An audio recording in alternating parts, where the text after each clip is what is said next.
Okay, so as I said before in a previous video, I'm going to do it. I'm going to give my thoughts on two battle rifle class firearms, the SCAR 17 and the M1A, specifically the Socom 16. So, we'll get started. These are fairly, I'd say it's a fair comparison because they're both 16-inch 308 battle rifle style weapons. Two totally different generations. So, starting off, if you look, these are, the Socom is actually shorter than the SCAR when the stock on the SCAR is fully extended. So, which, you know, it's extended, so I'll do it compressed or retracted, and then the SCAR becomes a little bit shorter. So how much does that factor into anything? Well, not really a whole lot in my mind, because I'm not going to be shooting this with the stock fully retracted. I honestly would probably be fully extended, more likely. Yeah, anyway. However, one benefit of the SCAR is you can fold the stock. Well, then it gets substantially more compact. So, practical compactness, as far as being able to fold the stock and whatnot, yeah, goes to the SCAR all day, because it does end up being shorter. Just no two ways around that. However, in reality, folding stocks are cool. I've got a lot of guns with folding stocks, but except for transporting them to and from places, don't really see a big point in it. I'm not jumping out of airplanes, so I don't need to have it that small. So, in reality, though, if you look at compactness, how I would use it with the stock fully extended for my length of pole. Socom 16 is actually shorter, so that'd be shooter preference in that case. If you have shorter arms, have a shorter length of pole, this may be a little bit long for you. So therefore, the win would go to the SCAR because it is more adjustable. I mean, it goes to the SCAR anyway because it is adjustable. But anyway, trigger. Well, let's talk about the triggers. So the mil-spec style slot trigger that comes with the SCAR is akin to a mil-spec AR trigger. Heavy, gritty, but short break and short reset. If you like that kind of trigger, you'll like this one better. However, if you like Grands and their triggers, and you like AK triggers like I do, most of them have a little bit longer break, but it tends to be softer and smoother. Then you'll like the M1A style trigger better. Capacity. So they both use 20 round box magazines standard. Yeah, wash. I would say that, you know, the general plus to the SCAR mags is they have this plastic level spot, which I guess you would use for if you needed to plant the magazine in the dirt for shooting. And I also, in my M1A video, I talk about how these are sharp as hell. So, slight edge to as far as magazines go, probably to the SCAR, although there are many reports of these magazines being very brittle and being dropped on hard surfaces. So I'd say the durability of the magazines goes to the M1A. Ergonomically, well, if you're used to an AR, you get AR. You know, you're going to prefer the Scar. You know, just about everything ergonomically is AR, except for the charging handle, which, you know, yeah, you can beat on this side, but it's familiar for me because it's like an AK, which also makes it kind of like the M1A on the right side. I think reciprocating charging handle should be on the right side. So, you know, but as far as the other controls go, if you like the AR style controls, you're gonna like this car better. I personally really I prefer the safety of the grand style safety as far as intuitiveness. If this were, you know, it's not a selector, it's a safety only, you know, whereas with an AR or a Star or just about anything that copies the AR pattern, it's designed to be both the safety and the selector. Because if you were, you know, if we didn't have things like the NFA, you'd be able to have that third selection, full auto. Well, so that simplifies that in that case, because with the M1A pattern, if this was select fire, the selector would be up here. Idea ban, you know, well, that's two different functions, taking it off safe versus picking your fire mode. Is one better than the other? Yeah, the Scar would be more intuitive in that case. But as far as actually shooting and taking off safe, either one, you train with an AR, it's natural. But being able to know, I guess, how to say that, being able to, without knowing, like if you just picked up this gun, if you know an AR, yeah, you can tell that it's unsafe. However, if you know ARs, and you come and see this, and it's in that 45-degree mode, and you don't realize that this has a 45-degree throw, you might think it's somewhere in the middle. So you might. I really don't think that's an issue. I'm just saying, because, you know, ARs have 90-degree throws usually, so not really an issue. I think that's really preference there. Like I said, I think this is very intuitive. Like, hey, you see, like, whatever. Reloads, yeah, reloads are going to be faster with the Scar for the most part, because you can hit the bolt, and you can hit the bolt release if you're right-handed or shoot right-handed. Or, you know, hit the charging handle the other direction. But hell, even if you're left-handed and you had it, say, even if you had the charging handle how they come, with the mag, put the mag in, you could do the AR style, hit the ping pong that way. Whereas with an M1A, you know, it's rocket lock, so your thing goes dry. Yeah, you could grab the other one, you know, and click it out like an AK, or do it this way, you know.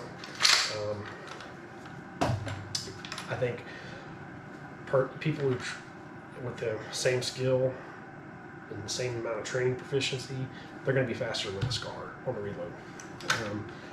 Just because of the mechanics of rocket lock loads. However, someone who trains with a rocket lock is going to be, no matter what, still going to be faster than someone who doesn't train with an AR style Scar type magazine. Benefit to this though is that, like with most, I've really not tried it with the Scar, but with ARs, you know, if you have a fully loaded magazine and you try and insert it on a closed bolt, you've really got to fight it to get it in and hammer it, you know, and then tug to make sure it's seated. Well, you don't have to do that with AKs or any gun with a rocket lock. You felt that and you know it's in there. If it doesn't go right, you know it's not in there as soon as you take your hand off because it's going to wobble. So that's one benefit to rocket locks, is that they're very positive.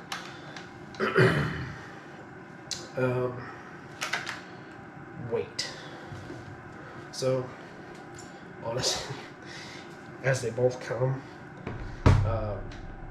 on paper this one's probably lighter, but you know, the balance of this one when you're shooting it as it comes, because you have so much more handguard space with this style that you just have you can really get you have good, much better positive control of movement with an M1A type handguard. Now you can always just add to this with an aftermarket rail section, and you know, really get out there with it. So, and because this gun is it is lighter, it's not as big of a deal because it is lighter, so it moves pretty well. But that brings up to another point. Recoil. So yes, recoil is heavier on this, just because of the stock design and the fact that the piston system is below the barrel. I'm trying to explain this. The way it reciprocates, but yet the charging handle is up above, and like I said, mainly because of the stock design, you're going to have more muzzle rise on recoil with this than you will with the Scar.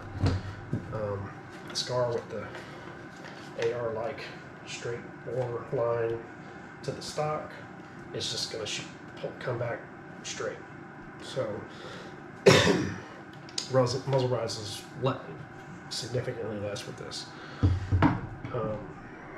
However, even though there is more muzzle rise, yeah, so follow-up shots are going to be slower, but you're not going to be beating yourself up as much shooting this gun because of the way, the comfort of this stock system. Even though these are old, antiquated designs, it just,